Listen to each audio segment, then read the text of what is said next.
Alrighty, guys, thank you for that. And it's time for our community segment here on this Thursday morning. We've got Thomas Wasson joining us, our enterprise fleet expert. Thomas, we got two pretty hot button topics today, starting off with warehousing and the gig economy. What can you tell us about what's going on there?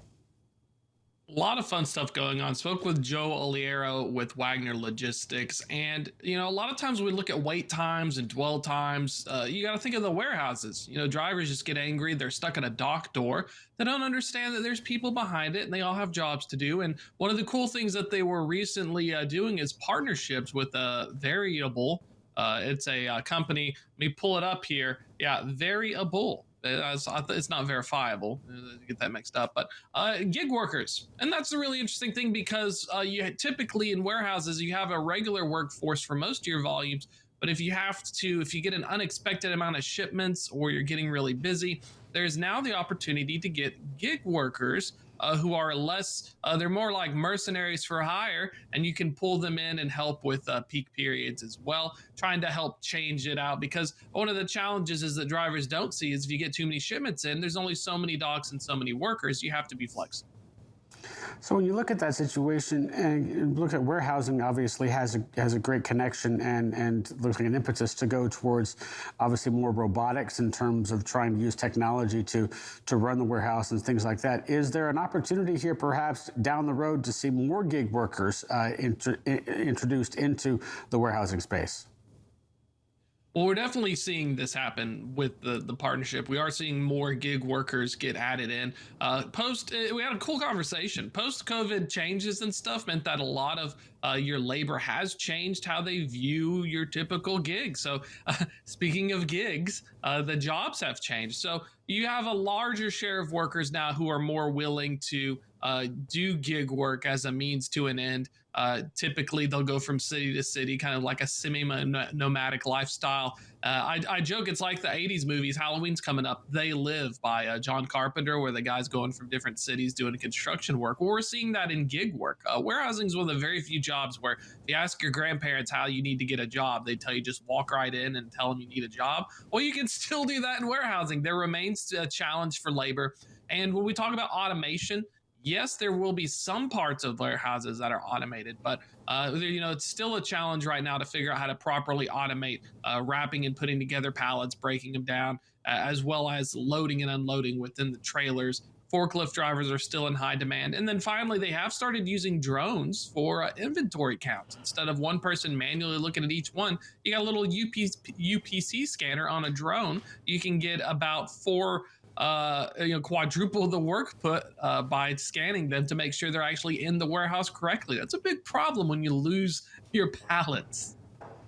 Just ask John Kingston when it comes to the turnover in warehouses. Every month he talks about the employment report, and you can always see a big change in those warehousing numbers.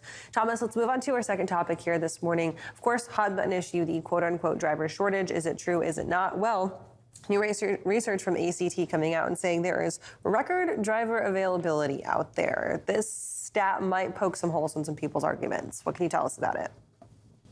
I should have thrown the graphic in there. Hindsight's 2020, but the driver availability it's an index that they have. It's been around since 18. Anything above a 50 is an expansion or easier to find. Anything below, it's a contraction or harder to find. For drivers right now, it's at 62 for September. That is the largest ever in the history of that index. And it's something where you're completely correct. We're talking about a persistent and ongoing driver shortage. The driver availability metrics are really great to kind of poke a hole in that argument because, the ACT has data on, they take data samples and they take data sets that are different than your traditional like ATAs and other stuff. So I would say for the ATA that for their membership, yes, they would feel there's a shortage because they have a turnover problem. So it's kind of like backwards science. We look at a situation and say, oh, there's a horrible shortage, when in fact, let's change that and say, well, we have a horrible turnover problem, which can lead to shortages if we don't manage our businesses correctly. I always like to point out bad science when I see it. Thomas, is that basically also a continuation of a result of, say, for instance, there's too much capacity in the market, therefore there are more drivers that are available because they're not working? Absolutely. When you have too many drivers in the market and the market gets soft, that is exactly when trucking companies do not need extra drivers. So the horrible pendulum of the freight cycle is all of these drivers who would be so happy to switch companies for an extra 5 cents per mile and a $2,000 sign-on bonus are now begging and knocking at the door saying, hey, can you please hire me? That's why DAC reports are so important. It is hard to find good drivers, though. That remains to be an ongoing issue. But if you need drivers to fill the seats, you can definitely do it. And once we see drivers, looking at the ACT research, when you see the driver availability index change, that's a really good sign as well that the market is changing and improving, because those same drivers who were owner operators and went to larger carriers for safety and volumes, well, they're going to try to go back out on their own when they think that they can do a better job themselves and when spot rates are there. So this is a really good indicator that not only driver numbers are fungible, persistent shortage is not something I would say is occurring, but that also, it's a bellwether in terms of driver-carrier relations. So carriers are really much in control because they know I can replace you with 3 other drivers. So for drivers themselves, they have to do a better job because right now I know that I can replace these spots and I can be a little choosier. Yeah, maybe I do want a shortage of underqualified drivers, so I'll get rid of a few extra. That happens in large fleets. So for those carriers who spent so much time through 2021, 2022, really building their culture and proving that they take good care of their drivers, is it prudent for them to still retain that kind of identity of we care for our people? Or at this point, is every large carrier, despite if they made that identity change, going to get kind of that perception of, hey, you're the market turned and we know that you don't actually give a rat about us?